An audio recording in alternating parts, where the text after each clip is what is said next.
podcast is part of the Sports Social Podcast Network.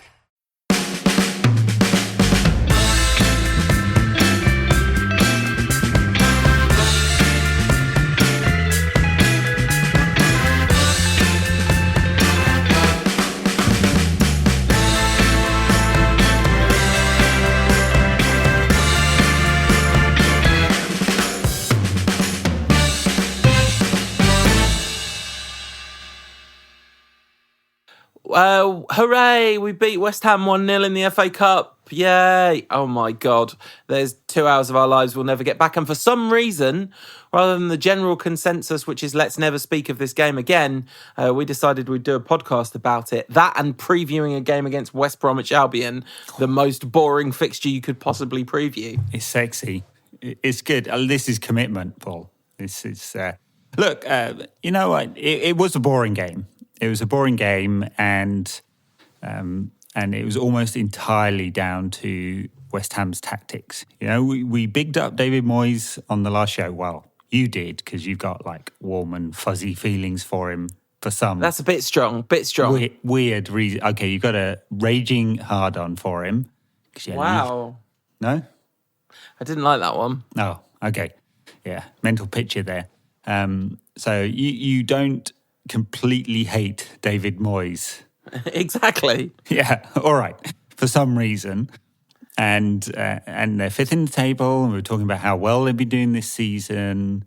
But they came with zero. They played a back four and 3 defensive midfielders in front of them. So, the goal here was to not lose in a knockout tie, which was totally weird. They had 3 shots. 2 of which were from open play in the entire shots. It was just pathetic from West Ham.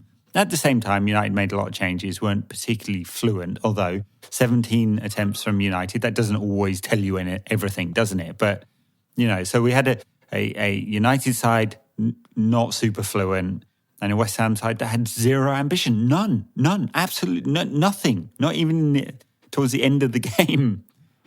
Nothing at all, and they got exactly what they deserved as a result. Yeah, David Moyes at the end saying he thought the team deserved penalties, which I think is code for he feels they needed more time. Yeah, it's always what he needs, isn't it?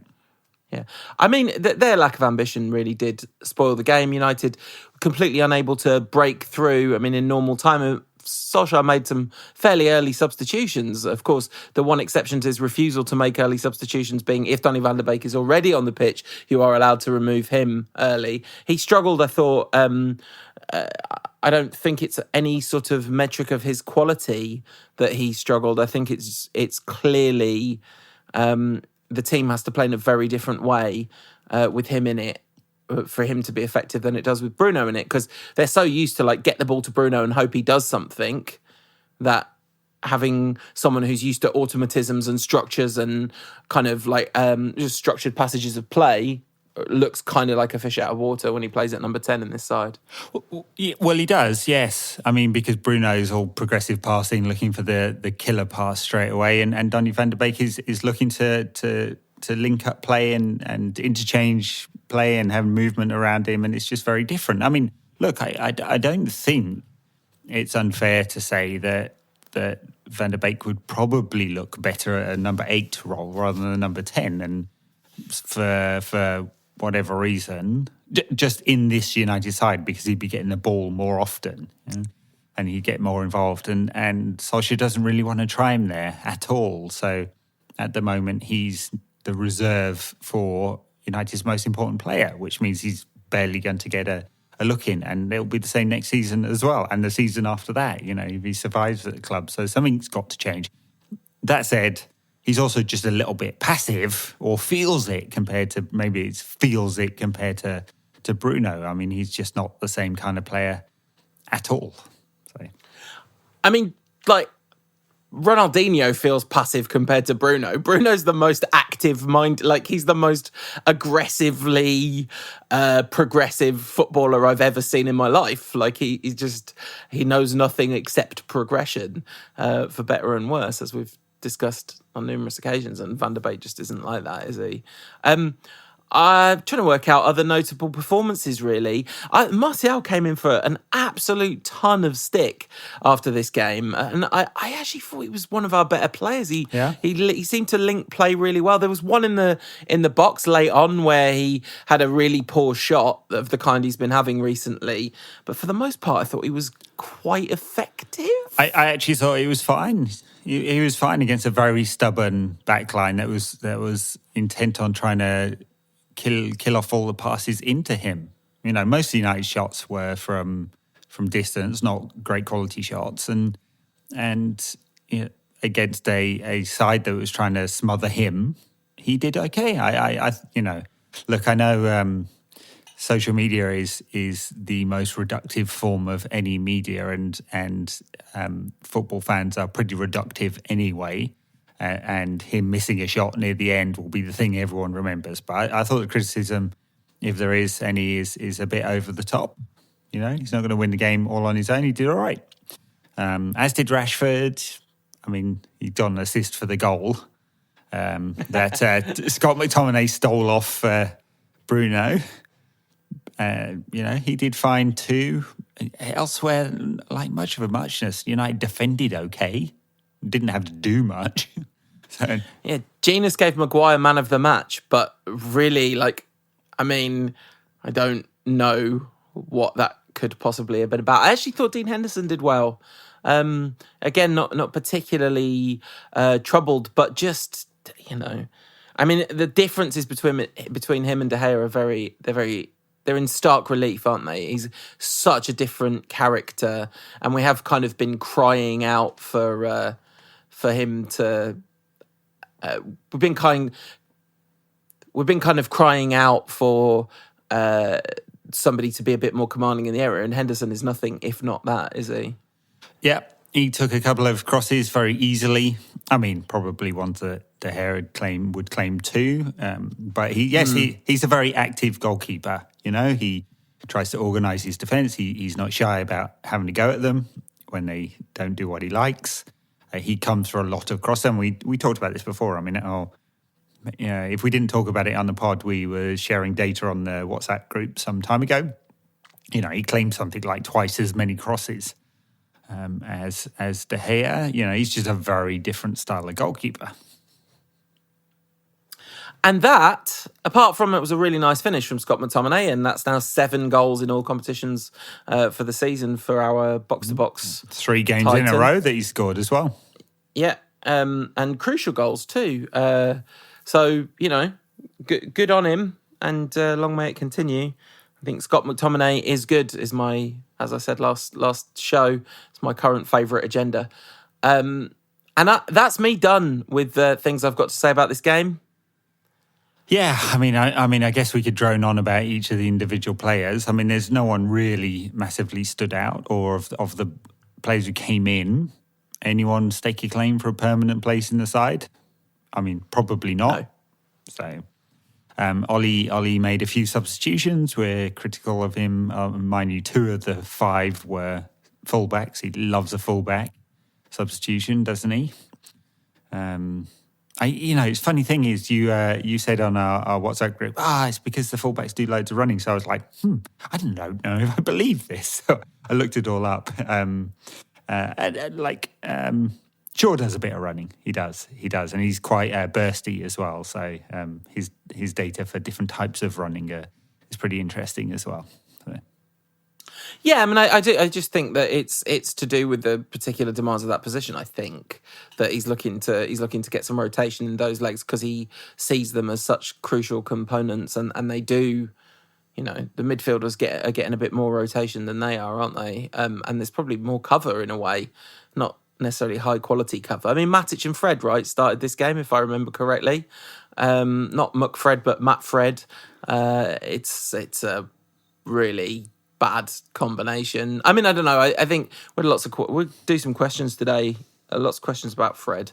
I don't really know where I stand on him, except that he's pretty small, so he might accidentally stand on him. But you know, he doesn't seem like good to me. And then sometimes he'll have a really good game or a little good run of form. But basically, I just don't think he's very good. Is that? about accurate? Yeah, he's kind of mediocre, isn't he? I mean, for £53 million, he should be better, I think. Matic is interesting because I'd just been looking at some data in a lead up to this game. Matic, by the way, is just very Matic. He just hasn't got a lot in him anymore. But his progressive passing and number of touches per game is still really high. So depending on the type of game, it feels like he's well involved, doesn't it? He doesn't do any of the things we'd probably want from him, really. So he's got another year after this one, I think. Juan Mata's out of contract in the summer, and surely they won't activate the third year of that. Surely. I mean, surely not. Surely The fact that he didn't play any part of this game. I mean, I just completely keep forgetting he exists, keep forgetting he's an option because he's so barely an option. I guess he'll play a lot in the Europa League. I liked Cavani's little skip for the celebration, and it was funny that the stuff went around social media of Bruno swearing at Scott McTominay for taking the goal off him. But I thought it was really nice movement from McTominay.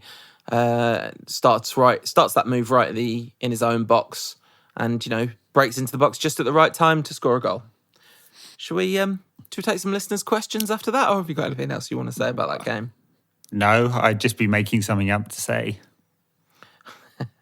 All right, so at Vikash Patel 94, friend of the show, says I think it's worth mentioning just because we haven't mentioned it. With Pogba unavailable for the foreseeable future, do you think Ole should stick or twist with McFred? I just wanted to mention the thing about Pogba's injury. That looks fairly serious. Thigh injury could be a long while. But the reason I kind of wanted to address this question is essentially it doesn't matter what we think.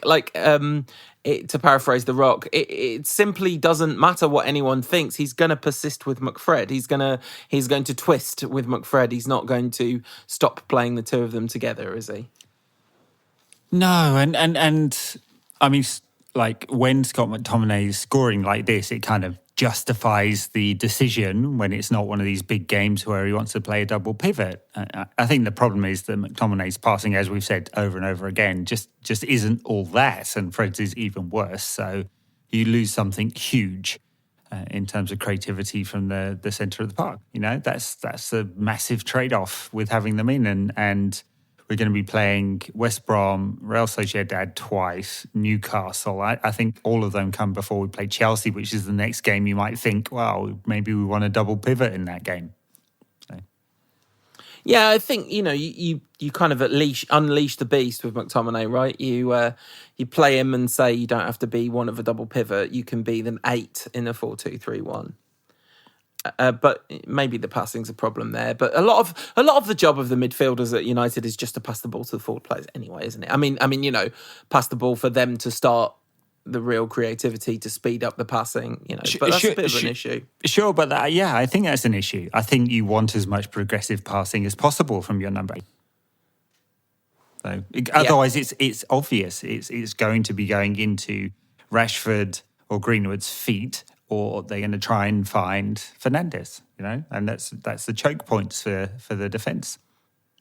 It is, and often, Rashford and Moyesiah want the ball 2 feet a long way out to start running towards defenders, and it does sometimes bring success, but it also can be really can play into the hands of a team that wants to play 8 behind the ball, basically. Right.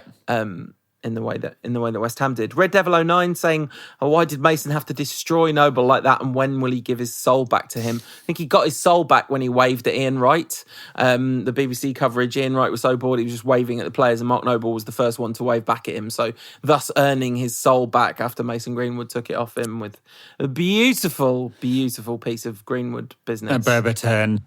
Yeah, I think Mason missed a trick and he didn't call Megs, which was disappointing, frankly. I mean, he's young, he's inexperienced. Next time, only one chance, Mason. Next time, unforgivable. Attaché_J saying, who would you rather fight? 1 McTominay-sized sauce tin or 100 sauce tin-sized McTominays? I think that it would be difficult to beat a McTominay-sized sauce tin, but you're less likely to lose because its range is going to be seriously limited because it's a sauce tin. I mean, it can't fight back. It's an inanimate object. Maybe I'm not understanding this question. How would you win though? Because that'd be heavy. You reckon you could shift it? You reckon you could like push it out of the sumo ring effectively? Yeah. A 6'2" round tin full of sauce. It's just the tin. It's just the... Yeah. Aluminium. Okay. It's light. No problem. Yeah. Sauce isn't light, though. Sauce is heavy, if you've got enough of it. Like anything else. This game was not very good, so this is what we're talking about now. ERK Tennis says, sure, this season, the best season by a United fullback since when? Evra 10 years ago?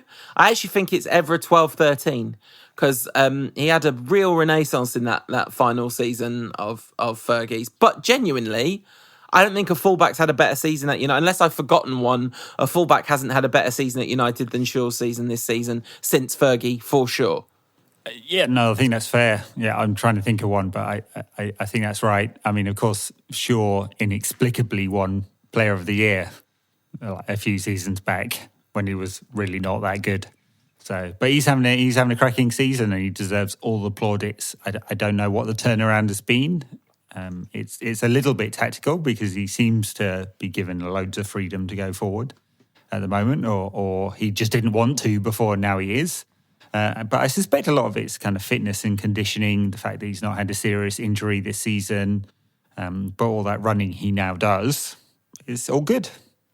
When he's not ball watching and letting players drift past him to score, of course, which he has done a few times.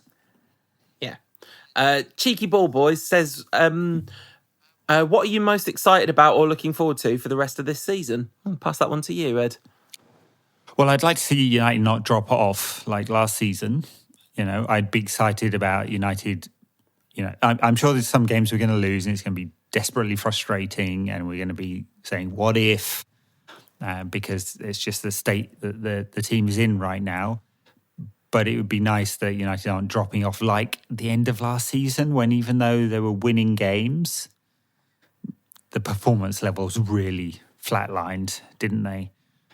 So yeah, I'd be excited to see that because that would tell me that there's something about this team and they might not be as good as a top team, but they're pretty good, And if it's less than 10 points to the eventual title winners, I think that's a good platform for next season. So there, I'm excited about that. And plus the Europa League, I love it. Love the Europa League. Real football. Sedentary Gary says, I was dreading penalties in the West Ham game the other night, but then realised we actually have 5 or 6 good penalty takers in our first team. Does the current United team take home the trophy for best collection of penalty takers in the league? So we've got Bruno, who might be the best penalty taker in the league. You've got Tellez, who hasn't taken a penalty for United yet, but took them for Porto and scored hundreds of them. Was it Porto that he was at? Yeah, it was, right? Very sweet left foot, yeah. You got Rashford, who has got a vaguely mixed record, but clearly has scored in a penalty shootout in a World Cup finals for England and scored an absolutely crucial Champions League winner with a penalty that he had to wait about 15 minutes to be allowed to take. So it's got mega bottle. I mean, Martial is not a bad penalty taker, as he's got an okay record. Yeah. Who else takes penalties in United's side? I don't know, but I don't think I'd like to see Fred take one. Edinson Cavani? Did he take penalties for anyone? Yeah, he did until Neymar turned up at PSG and then took the ball off him, as you might remember. Of course, yeah. So there's a lot of penalty takers, and who else has got a team with a lot of good penalty takers in it? Well, City definitely haven't because they're on the verge of giving penalty duty to their goalkeeper because everyone keeps missing them. All the outfield players, all those Chelsea lads must be able to take penalties. Oh, let's be racist, Paul. Come on.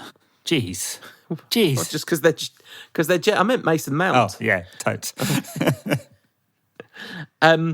After unsustainable numbers last season, we've regressed to the mean with regards to XG, says _ballpoint Ben. With this in mind, how funny is it seeing Jose Mourinho fail every week? Sign up to our Patreon to hear live every week how funny we find it that that Jose Mourinho is failing every week. My favourite question of the week comes from harsh_mull. How does Ed feel about government macroeconomists suddenly embracing MMT and being okay with printing money to prop up bond markets? And can the money printer go brr meme be used in the Jadon Sancho announcement video?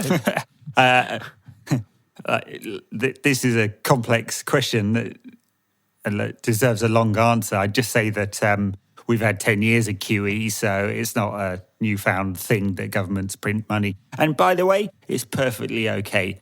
I think we had, since the early 80s, decades of supply-side economics that said you couldn't print money because it would just lead to inflation. It was, proven to be total bollocks. So, hey, thumbs up, printing money, love it. Wait, so quantitative easing doesn't lead to inflation? Like printing new money doesn't? Because, listen, I've got all I know about is the Weimar Republic. Like, that's the only bit of information I've got, and pictures of money in wheelbarrows. This wasn't caused by quantitative easing? No, not on its own. Quantitative easing, they didn't call it that then, funnily enough. But printing new money led to something of a death spiral. But no, in the current environment, when there's been this massive demand shock and you've taken 20% out of the economy, there's no such thing as inflation. It doesn't exist. I'll fight anyone who says it does. Wow, I like it. So you've gone from MMT to MMA very quickly there. If you want to know how proud I am of myself for that, the answer is extremely. Because it just popped into my head and I came out of it straight away just like Very that. good. By the way, back to the previous one about Jose Mourinho. 29 shots Spurs had in losing. Did you see the Janaga Fjortov tweet? Yeah. It was like, rubbish when he parks the bus, rubbish when he concedes 5. Can't please fans. I think he was joking, but I'm not sure he was joking, if you know what I mean. I think he was, but maybe he was, and I missed it. Absolutely hilarious. The shot that's been doing the rounds today of Carlo Ancelotti just like coolly blowing on his hot chocolate and having a sip after Everton go 5 up. At this point, I think that hot chocolate must have gone from boiling hot to absolutely freezing, because anyone that cool could definitely cool down in a hot chocolate pretty quickly. How do you do that when your team's just gone 5? I guess he was assuming they would concede again, right? Yeah, I know. You really do get some polar opposites of managers. Those are running down the touchline and knee sliding and fist pumping, and a few of them just don't give a Ole can be a bit like that, He's a passionate manager and he really cares about his club, but, there's quite a few times when United score and he's just like, looks like he can't be asked. Yeah, I think he's... like United just ruined his Aka or something. It's that he's trying to keep a lid on it, I think. I think he's deliberately trying not to be seen as a sort of like rager on the touchline to try and be measured. Nishant JV says, what do you reckon will happen at the cricket, lads? Think Joseph and his band of boys can conquer our dust bowls? Well, we've got one dust bowl down, 3 to go. Well, one of them's the same dust bowl, but just a pitch over. And absolutely... Did you see James Anderson's over? I did. It's one of the greatest moments in sporting history, that over, I'm pretty sure. And his reward for that will be to be dropped for the next game. No, Archer's out. So they're going to start, I'm sure they'll start Broad and Anderson unless they play Ollie Robinson in place of Archer, which I guess they might do. I think it's going to be incredibly difficult. When India got bowled out for 36 in Australia, they came back and won the series. So they are going to be wounded by particularly their first innings batting performance and sort of how much England's batsmen got on top of their bowlers in the first innings. So I'd be surprised if we see anything other than I think a draw for England in this next test would be an unbelievably good result. Yeah, well, we talked about the cricket a fair bit on the backers content. The thing that surprised me, or the thing that should please England so much, is just how well the spinners bowled, really, because it looked like the 2 weak links, didn't it? A sort of mediocre-ish, probably a bit better than that left armour, and pretty raw leggy. But they both bowled really well, took wickets, had plenty of control. Not even a leggy. Like, if only he was a raw leggy. He's a raw offie. Raw offie, yeah. I think Jack Leach is good. Is my cricket equivalent of my Scott McTominay is good opinion, but I stand by it. I think you're on shakier ground. Oh no, do you reckon? I think that Jack Leach might be better at the thing that he does than Scott McTominay is at the thing that he does, but that's a whole nother question. Osame saying Rashford's behind only Lewandowski, Haaland, Bruno and Kane in terms of combined goals and assists in Europe. That's incredible, by the way. But overall, his play's been shabby, so he produces game-changing moments in bad performances. I dare say this is a sign of his maturity. I think he's asking, do I dare say this is a sign of his maturity? I'm not sure it is. I actually think it might be a sign of his almost not quite being there yet. That he's got this, these incredible numbers, really. Very, very, very productive season from Rashford, but clearly struggling. Yeah, actually, I think he's not having a good season, and what is shining through is his quality. So, I mean, there's rough edges to it, of course, but he produces, really key moments because of that talent. And if those rough edges can be polished a bit and he can have a better season form-wise, we're going to get something really phenomenal from him. Yeah, I completely agree. Wheeler55 says, has anything ever embodied the phrase "I told you so" as much as Jose Mourinho's tenure at Spurs? I know it's basically the same question, but I just think the wording is perfect. And I cannot think of anything more "I told you so" than Mourinho at Spurs right now. I mean, it's identical. And I tell you what else is identical? That's the discourse around him. Oh, yeah. And the fact that none of the pundits ever go for Mourinho. No, I know. I mean, it's something to do with their historical sense of enjoying him. He's, because he's good media fodder, isn't it? It's amazing. That Jan Arge Fjordhoft tweet you talked about, I got sucked into reading the bottom half of the internet on that one, and man, it is just like any thread about Jose Mourinho from his time at United. I mean, there were so many Spurs defenders on there, Mourinho truthers. He's a cancer. He's a cancer on the game, and he needs to be eradicated. Well, all the Spurs fans that I know are all saying the same thing, basically, which is, it's funny how every single one of our players is rubbish now. It's exactly the same thing that happened at United. Exactly the same. Neighbourism in happier news says, which United player, past or present, doesn't have a song that you think deserved or deserves one? I think the answer to that question is clearly Patrice Evra, who never had a song catch it on in his name. And really and truly, we let ourselves down as a collective. Yeah, exactly. Like this guy needed everyone to just sing Patrice Evra is a red, he hates Scousers every game. Like, you should just have alternated verses. Should have added one after the Neville verse. You'd have a Patrice Evra verse. I think that would have been fair. And also, which United player's song was most unearned, but we're not allowed to say Falcao because that song was too fun to sing? I think the thing about unearned songs is they're inevitably incredibly fun to sing. So the singing of them is I mean, there's a couple. One is the fact that Sanchez's name was in the waterfall chant, always at the wheel. Absolute disgrace. And Jose's playing the way Man United should after 3 good games. that one did not have good lasting power. But I think the key winner in my lifetime in this category is the fact that after a third of a good season, Anderson got a song which was then sung every single game for 7 years, almost all of which he was absolutely bobbins in, or really more accurately was injured for. Yeah, well, that's right. And then coming back to be bobbins. Oh, but he was a lovable chap though, wasn't he, Anderson? You couldn't deny him it. No, okay, fair enough. Mr. Alex Collins says, do you put your ketchup in the fridge or the cupboard? Fridge. Yeah, me too.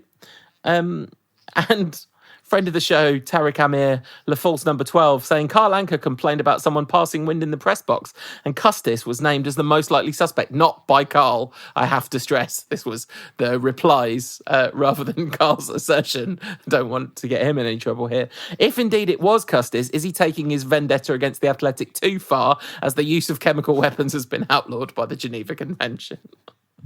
Oh, man, Custis is bitter. It's quite funny. Yeah, it is. It's very funny. And I'm on his side. Not really, talking of the Athletic and why I'm not actually on Neil Custis' side, although this tweet isn't helping their cause. Tifo's Joe Devine asks me why I would say it's so easy for him to identify me as an imposter. This is a horrible accusation based on the fact that we've played a ridiculous amount of Among Us during this lockdown. And he reckons he knows when it's me. My riposte to him would be, he always thinks it's me, even when it's not. And I got that information from him personally. So a wild and baseless accusation that will not stand.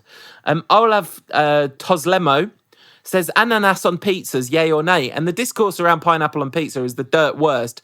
But I really enjoyed his use of the word ananas and the fact that if you look at the word pineapple in almost every European language, it's like some version of ananas, except in English where it's pineapple. That's a really nice quirk of language. Are you a pineapple on pizza guy? No. Okay. Are you an apple on pizza guy? Oh no! Have you had apple on pizza? How about banana? No, I'm just saying fruit doesn't belong on a pizza.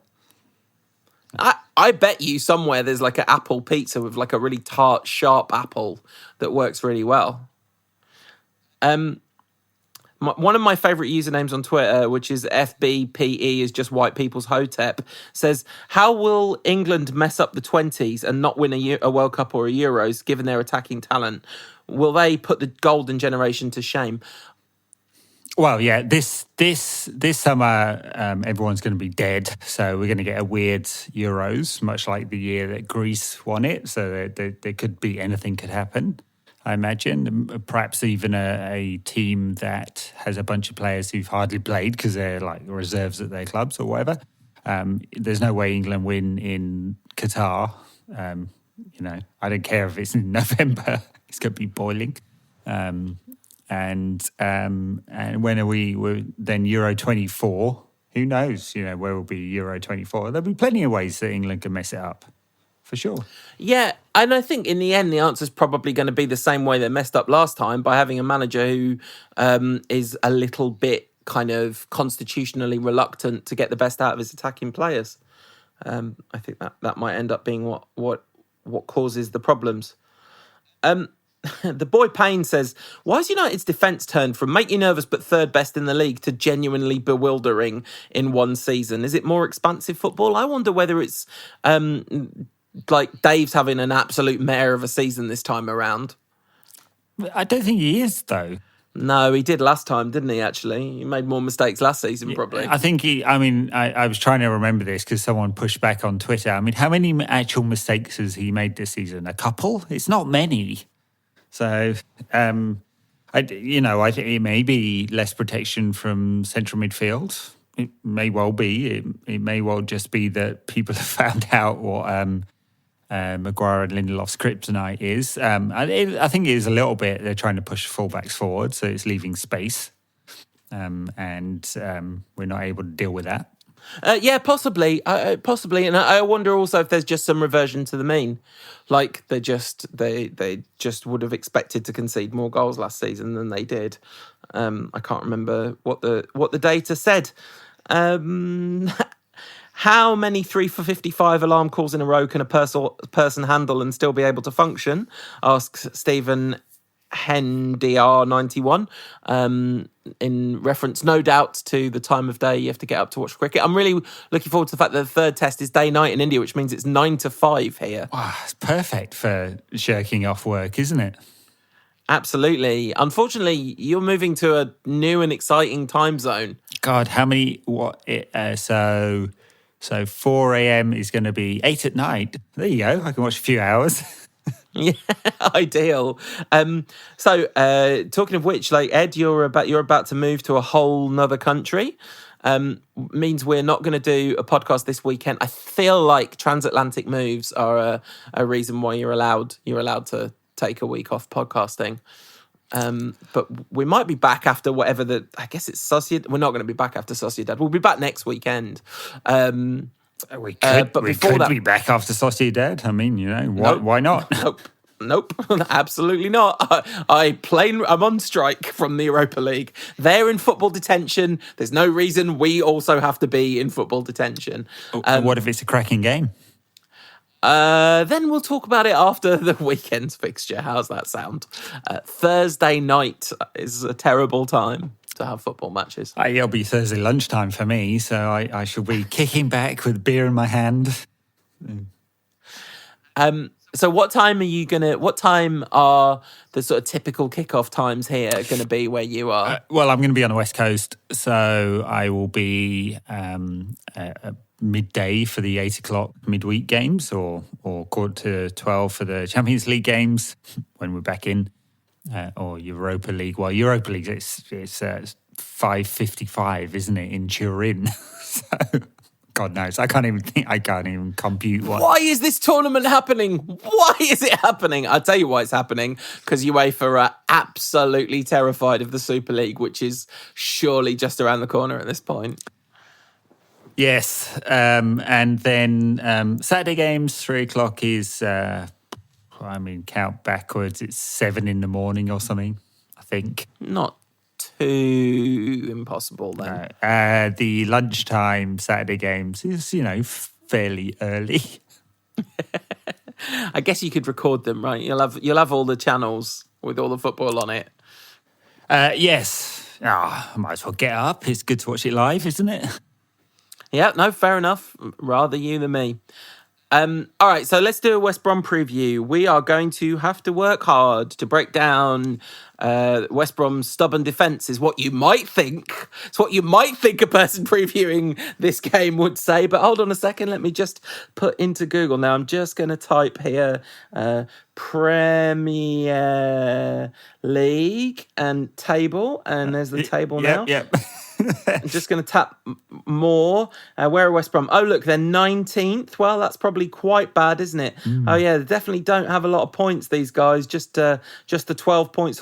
54 goals! 54 goals conceded in the league. 54 goals. More than anyone's got points. More than anyone's scored goals. And just before, the Allardyce truthers get in our case... Since he got that 1-1 draw, his first game in charge, West Brom have conceded 5, 4, 2, 2, 5, 2, 2, and 2. I mean... I guess we're going to win 2-0 then, huh? Yeah. It'll be embarrassing if we don't score at least 2, won't it, with our forward line? The thing is, it took us a long time to break down West Ham's deep line defence, and I do wonder if actually this is sort of ideal fodder for West Brom because they can just sit and sit and sit and sit, and there's just going to be no counter-attacking opportunities. I wonder if a set piece goal isn't going to be our best chance of breaking the deadlock in this one. Well, maybe. I mean, there'll be opportunities, I'm sure, because West Brom are rubbish. And there shouldn't be too much danger at the other end because you look and the top scorer, Mateus Pereira, midfielder, has got 5 goals, pretty good. And I was looking down the list, I was going, where are the strikers? Oh, Charlie Austin has got 0 goals. He's just joined them. Okay, not his fault. Sam Field has got 0 goals. Hal Robson-Kanu, who scored that great goal for Wales a few years back. He's got, let me checking my notes here, 0 goals. So what? I mean, there's going to be people screaming at this preview, like, "What are you lot doing?" The thing is, it might be a massive jinx, but what are we supposed to say? Like, "Oh yeah, they're going to be tough to break down." They've conceded 54. Oh, they might be a threat on the counter. They've scored about 4. Well, 5. They're just terrible, and because Sheffield United. All season long, I've been saying they are not as bad as all of this. Now, they didn't have to be that good against us. We sort of gave them that game. But we're really, really, really going to have to give West Brom the game. Like, we are going to have to try really, really hard not to win this game. So it would be a really special effort. I mean, the thing is, when they got that draw against Liverpool, we're like, maybe Sam's still got the touch. Maybe he's still got it. What we didn't realise is that Liverpool were in an existential death spiral of doom. And if they continue this kind of form, Liverpool might be challenging West Brom for a place in the bottom 3. So, yeah. Although worth saying, I guess that there's been probably some mitigating circumstances behind the scenes about what's been going on at Liverpool in the last couple of weeks, and certainly what's been going on. Klopp's been getting a lot of stick for his tone in press conferences, and it has been pretty unedifying. But it turns out that his mum passed away, and he's not able to go to the funeral. So you can understand why he's not in a particularly good place, certainly. In the continuing adventures of trying to treat these people like they're human rather than sort of puppets for the rest of our amusement. Yes, but I think that's a different thing than Liverpool's form, isn't it? So sure. There's been a kind of cultural problem emerging in football recently, even more than ever before. I wonder if some of this is lockdown mania. Mike Dean getting death threats. We know the amount of racial abuse that United's players have been on the receiving end of.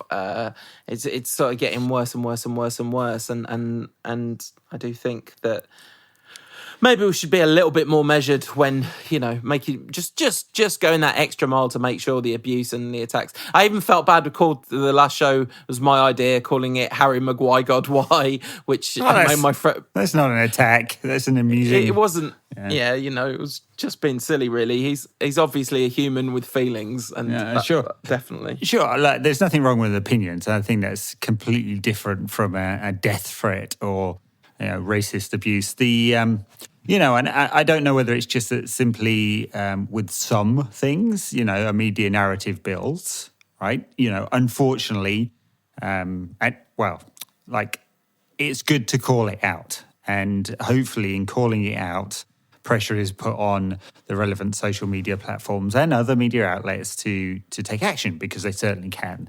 That said, the amount of press coverage sometimes is because, there's a herd mentality, because abuse and death threats has been going on forever. And that's not to try and, lessen the impact of it or the seriousness of it. Mind you, I was amused today by a headline in The Telegraph, which said, Steve Bruce sent death threats from Son's social media account. I was like, are you sure you didn't want to think about that headline? Because, I had a double take. I was like, oh, he's out if he's been sending death threats. Yeah, there's definitely like a comma missing, or probably a word. Definitely a was. So Steve Bruce was sent would have made a big difference. The one thing I wanted to say about the referee situation is I do think the fact that there's 45 minutes of chapter and verse on every refereeing decision and nowhere near that much pressure on managers or even players after games is a real issue in the way football's being covered at the moment. And that definitely is reaching a peak. I mean, we've talked about it for years, that it almost feels like sometimes the pundits find it easier to go after the refs because that's not their mates, or their mates' mates, No, I think that's right. I mean, now, someone saying something dumb on Twitter is very different from a genuine death threat. And the Premier Match Officials Game Board, whatever they're called, gave a very interesting interview this week in which they said, if this carries on like this, we could actually have our first fatality. And I think it's probably a long way from a fan actually going out and seeking to actually attack and assassinate a ref. much as we may all be frustrated with referees sometimes. But, and I really hope that, that it never comes to that and there isn't violence. I mean, we had a referee, Anders Fisk, retired after getting abuse a few years back. I do agree the tone needs to be taken down, that the coverage of the game focusing almost exclusively on refereeing and VAR, after United won 9-0 the other week, 15 minutes of chat about VAR before and basically it was, and by the way, United won. The narrative of controversy does well in all media platforms, doesn't it? And that it definitely amps the temperature up. Yeah. Okay, talking of amping the temperature up, Man United 5, West Brom 0. Is that what we're predicting? Yeah, why not? And we'll be back to discuss that, discuss Sociedad, discuss whoever we're playing next weekend, all after Ed's safely ensconced on the West Coast. In the meantime, Ed, just very safe travels and take good care and good luck with the move. Everyone else, take good care of yourselves and we'll see you soon. We certainly will. And which of West Brom's forwards is going to score their first goal of the season to beat United? That's what I'd like to know. How Robson-Kanu embodying both Robson and Kanu as he did against Wales. All right, for Wales. Take care, everyone. Bye. Bye now.